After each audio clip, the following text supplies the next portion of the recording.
There is a place between total logic and complete confusion, a place where absolutely nothing makes sense, where we are given equations to solve nothing important, a place we have all been to, a place that we must call the geometry sector. The place is here, and the time is now. We have gone to Mr. Zack, who is being forced to explain countless definitions and show examples for each and every single one. Concentric circles are circles that share a common center point. The ridges on this frisbee create concentric circles. A chord of a circle is a line segment whose endpoints both lie on the edge of the circle. For example, on this plate, the split between the two colors here is considered a chord. A diameter is a line that passes through the center of a circle and hits at both endpoints. This ruler could be considered diameter to the pot. A tangent is a straight line segment that hits a circle at just one point, such as the pencil to the pink duct tape. It creates a tangent. Now if we look at this jar and put the red pen up to it, it creates a tangent. And if you look at the one single point that the pen is touching the circle at, that is called the point of tangency. A secant is the infinite extension of a chord. If we take this $50 and put it under this garden hose, it creates a chord. But since the chord goes on forever and ever, it creates a secant. This can of white beans and this can of whole black beans share a common tangent. A common tangent is a line that is tangent to each of the two circles.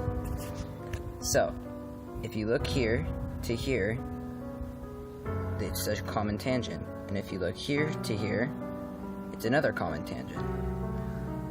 This tennis ball has a minor arc.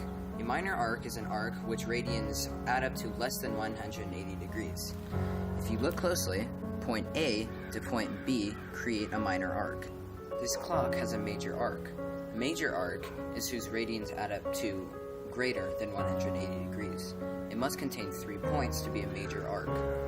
If you look closely at the 12, at the second hand, and at where the 8 o'clock is, it creates a major arc.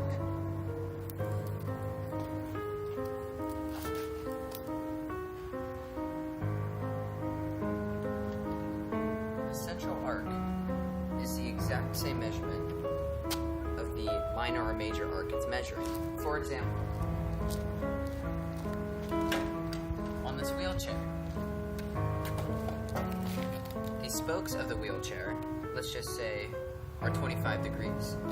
This minor arc is 25 degrees, which means the central arc, this measurement of the angle here, is also 25 degrees. Tangent circles are two or more circles that share a common tangent. Would you look at that? 4 conveniently placed paper towel rolls, but they're actually also tangent circles. They each share a common tangent. A semicircle is exactly half of a circle. This slice of an apple represents a semicircle because it creates a semicircle.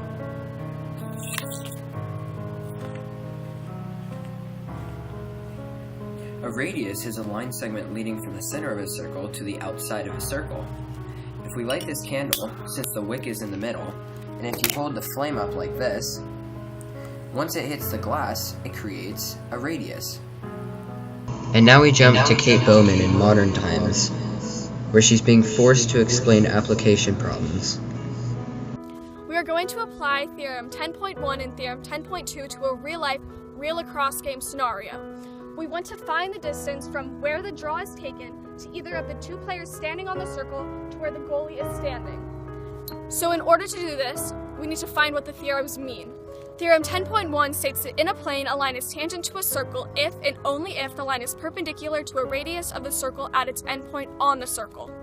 Theorem 10.2 states that tangent segments that form a common external point are congruent. A lacrosse game starts with 2 players in the center of the circle taking a draw. There are then 2 players on the outside of the circle marked by the small cones, and the goalie for the opposing team on the other side of the field marked by the big cone. In order to apply Theorem 10.1 to this scenario, you need to find the measure of the radius from the center circle where the draw is taken to either of the two players on the outside of the circle. Since it's 40 to 50 yards, it would be 10 yards for the radius. The player is standing on a point of tangency, and the 10-yard radius forms a perpendicular line with that point of tangency, which would then make the point of tangency a tangent line. In order to apply Theorem 10.2 to this scenario, we want to find the distance from where the draw is taken to this player to the goalie. So the first thing we want to do is split the kite into two separate right triangles by just drawing a line down the middle. Then we'll draw each triangle out separately.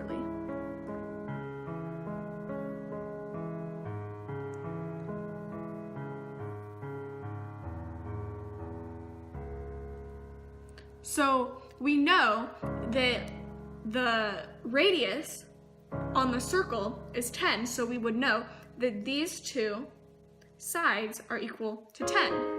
And we also know that this dotted line would be 50 minus 5, because that's where the goal ends. So this line here, the hypotenuse, would be 45. So all we need to find here is x. Since it is a 90-degree right triangle, we can use the Pythagorean theorem. So all we have to do is set it up and solve.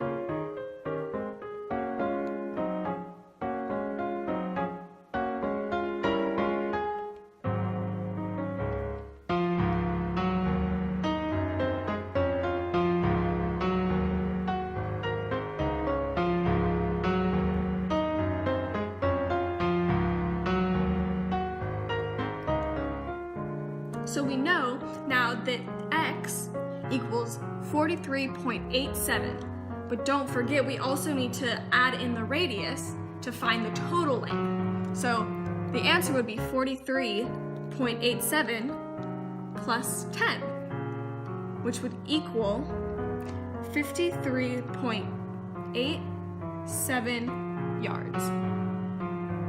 So we know that the total distance from the draw to the player to the goal on both sides would be 53.87 yards.